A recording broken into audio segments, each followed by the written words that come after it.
Hə, deməli belənin başına biraz iş gəlib. İstəyirəm onu sizlə bölüşüm. İlk növbədə dünən bir dənə video çıxdı qabağıma. 16 mərtəbəli binanın 17-18-ci mərtəbəsində insanlara mənzil satıblar. Bu çox acınacaqlı haldır. Valla nə ara biz belə işlərə əl atmağa başladıq, maraqlıdır. Buradan həmin insanlara səbir diləyirəm. Allah sizə kömək olsun. Keçək mövzumuza. Biraz bizim mövzuya yaxındır. Mənim iki işim var. Aboy və mebel işim.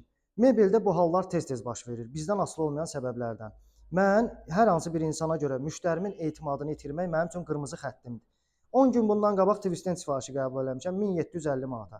Müştəri rahatçılığı babından olaraq Kamini də dedi, sən özün al, dedim problem yoxdur. Kaminin pulunu vermişəm, göndərmişəm.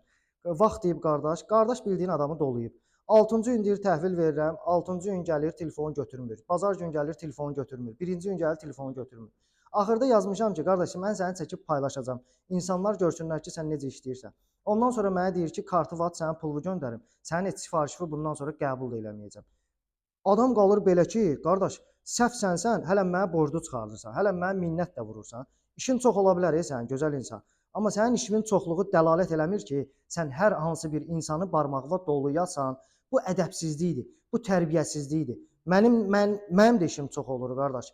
Amma mən işimin çoxluğundan yeri gələndə elə olur, xeyrimdən oluram. Niyə? İzah edeyim. Müştəri deyir, mənə sifariş verir, deyir, nə vaxta təhvil verə bilərsən? Deyirəm, işim çoxdur mənim, ən azı 2 ay mənə gözləməlisən. Deyir, hə, onda oldu, çox sol, başqasına yığdıram. Deyirəm, Allah xeyri versin, get yığdır. Mən müştərimi itirirəm vaxta görə, amma heç bir müştərimin yanında etimad itirə bilmərəm. Bu mənim üçün qırmızı xəttdir. Valla eləməyin belə şeylər, ədəbsizlikdir, tərbiyəsizlikdir, olmaz belə şeylər eləmək.